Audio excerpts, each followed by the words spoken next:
Teacher भी YouTube channel में आपका एक बार फिर से बहुत बहुत स्वागत है। आपने अभी तक चैनल को सब्सक्राइब नहीं किए हैं तो नीचे दिए गए बटन को दबाकर सब्सक्राइब कर लें और बगल के घंटा बजा दें ताकि आपको शिक्षक एवं शिक्षा से जुड़ी खबर सबसे पहले प्राप्त हो सके। राज्य के लाखों नियोजित शिक्षकों को लेकर सबसे बड़ी खबर आ रही है। अध्यापक शिक्षक नियमावली 2023 के विरोध में माध्यमिक शिक्षक संघ प्रमंडल शाखा मगध गया की ओर से शनिवार की प्रतिरोध मार्च निकाला गया। इस कार्यक्रम में गया, औरंगाबाद, अरवल, जहानाबाद व नवादा जिले के शिक्षक शामिल हुए। गया के गांधी मैदान से लेकर शुरू हुआ प्रतिरोध मार्च मुख्य मार्ग से होकर आयुक्त कार्यालय मगध प्रमंडल के गया के मुख्य द्वार पर पहुंचा। वहां शिक्षकों ने सरकार के खिलाफ जोरदार आवाज बुलंद किया और जमकर नारेबाजी की। प्रतिरोध मार्च में शामिल शिक्षकों ने अध्यापक नियमावली 2023 जैसे काले कानून संघ से सरकार को वार्ता का समय नहीं देना, राज्यकर्मी घोषित नहीं करने के साथ ही अब तक अपमानजनक वेतनमान के खिलाफ पुरजोर नारे लगाए गए। आंदोलनकारियों ने कहा कि तपती धूप में भी सड़कों पर उमड़ी शिक्षकों की भीड़ बिहार सरकार को आगाह करने के लिए काफ़ी है। कहा कि सरकार यदि कोई अपनी मनमानी से बाज नहीं आती है तो आर पार की लड़ाई होगी। प्रतिरोध मार्च में जैसे कि आपको बता दें कि कहा गया कि पूरे बिहार में संघर्षों का बिगुल बज चुका है। प्रतिरोध मार्च समाप्त होने के बाद आयुक्त के द्वारा प्रतिनियुक्त पदाधिकारी के समक्ष प्रतिनिधि मंडल ने अपनी अपनी मांगों से बिहार सरकार को अवगत कराने के लिए ज्ञापन सौंप दिया है। मौके पर प्रमंडल अध्यक्ष व सचिव समेत प्रवीण जी, ब्रजभूषण सिंह चौहान, हजारी प्रसाद सिंह उपस्थित थे। साथ ही गया के गांधी मैदान के साथ ही पूर्व बिहार विधान परिषद सदस्य संजीव कुमार सिंह जी का भी समर्थन मिला।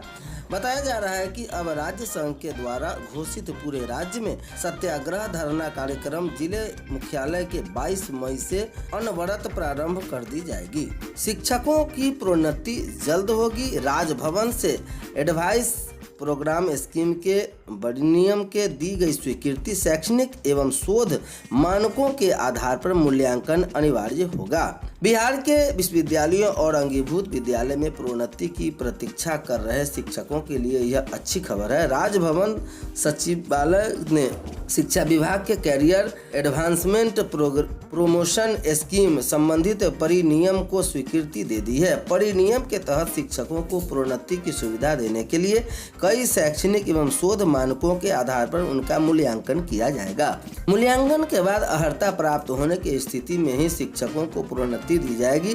प्रोन्नति तक मानकों का उल्लंघन किए जाने के मामले में संबंधित अधिकारियों पर सख्त कार्रवाई होगी। शिक्षा विभाग के अपर मुख्य सचिव दीपक कुमार सिंह ने इस संबंध में राज्य के सभी कुलपतियों को पत्र भेजा है, जिसमें राज्य के सभी विश्वविद्यालयों एवं अंगीभूत अधीनस्थ 268 अंगीभूत महाविद्यालय के शिक्षकों के परिनियम के तय मानक के तहत प्रोन्नति देने संबंधी आवश्यक तैयारी करने का दिशा निर्देश कुलपतियों को दिया गया है।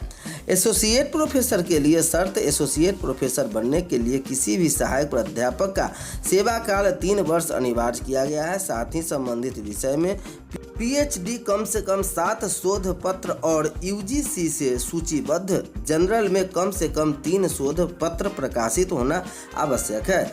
इसके अतिरिक्त कम से कम एक पीएचडी शोधार्थी के गाइड किया हो। प्रोफेसर बनने के लिए कम से कम 3 वर्ष एसोसिएट प्रोफेसर के रूप में पढ़ाने का अनुभव होना चाहिए।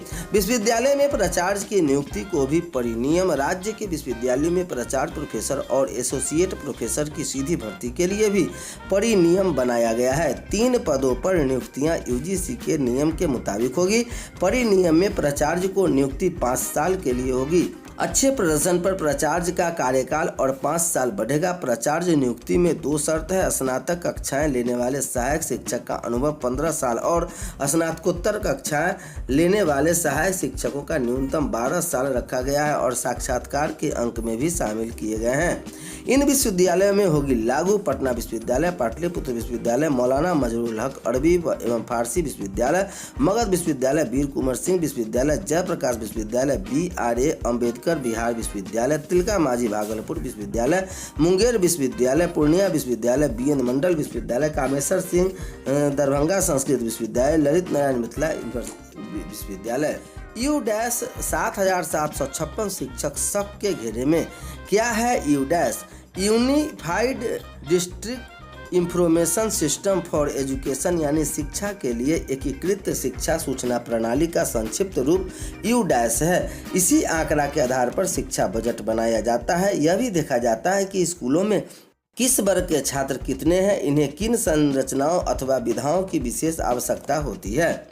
आधार नंबर पर डुप्लीकेट शिक्षकों की सूची बनाई गई है। एक ही आधार नंबर फीड होने के कारण हो सकते हैं। इसकी जांच कराई जा रही है। जांच के बाद ही स्पष्ट होगा कि डुप्लीकेट शिक्षकों की इतनी तादाद आखिर किस कारण से है। केशव प्रसाद, जिला शिक्षा पदाधिकारी।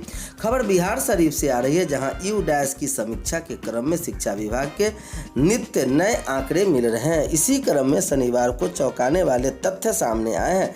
नालंदा के 39 समेत सूबे के 7,756 शिक्षक शक के घेरे में है। यह आंकड़ा शिक्षकों द्वारा अपलोड किए गए आधार नंबर के बूते निकाला गया है। एक ही आधार नंबर पर 2 या 2 से अधिक शिक्षक के नाम अंकित है। सबसे अधिक समस्तीपुर में 1,564 व दरभंगा में 1,188 तो औरंगाबाद में सुपौल में एक भी शिक्षक शक के घेरे में नहीं है।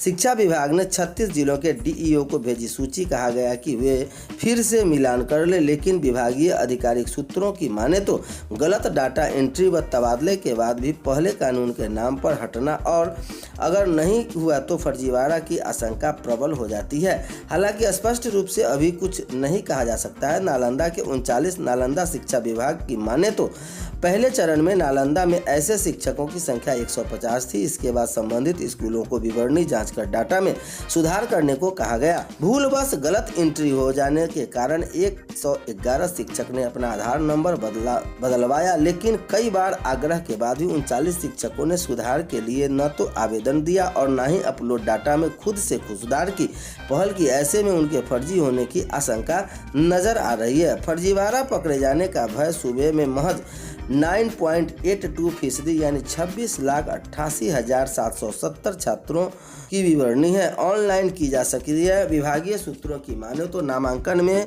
बदसूर जारी फर्जी पकड़े जाने के भय से सरकारी के साथ ही निजी स्कूल छात्रों की विवरणी देने में आनाकानी कर रहे हैं, क्योंकि एक ही छात्र सरकारी के साथ ही निजी में भी नामांकन होता है। वे खुद भूल जाएं, इसके कारण सभी एचएम छात्रों की विवरणी देने से हिचक रहे हैं। खेल में राज्य का प्रतिनिधित्व करने वाले ही भी बन सकते हैं शारीरिक शिक्षक।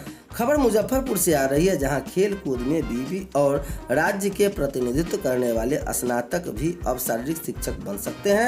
विद्यालय अध्यापक नियुक्ति को लेकर बनी नियमावली में इसको लेकर कई नई योग्यताएं जोड़ी गई है। दिव्यांग कोटि में बहाली के साथ ही स्कूलों में विशेष शिक्षक भी बहाल होंगे। कक्षा 9 से 10 और 11 से 12 में स्नातक के निर्धारित विषय समूह रखने वाले ही नियुक्त के योग्य हैं। गणित के अप्लाइमेंट मैथ वाले आवेदन कर सकते हैं, तो वाणिज्य में एसोसिएट STET उत्तीर्ण अभ्यर्थी 3 में किसी एक विषय के आवेदन कर सकते हैं। विभाग के मुताबिक शारीरिक शिक्षक विषय की कक्षा 9 से 10 के लिए नियुक्त में कई प्रकार की आवश्यकताएं शैक्षणिक एवं प्रशैक्षणिक योग्यता दी गई है। इसके अनुसार एक वैकल्पिक विषय के रूप में शारीरिक शिक्षा अथवा 50% अंक वाले शारीरिक शिक्षा के स्नातक योग्य होंगे।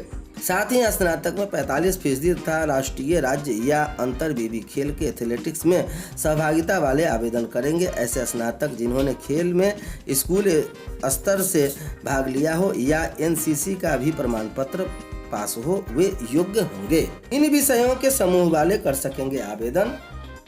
कक्षा 9 से 10 तक के गणित विषय के साथ भौतिकी, इलेक्ट्रॉनिक, कंप्यूटर साइंस, रसायन विज्ञान या सांख्यिकी विषय स्नातक पर हो सकती है। विज्ञान स्नातक पर जंतु विज्ञान, वनस्पति विज्ञान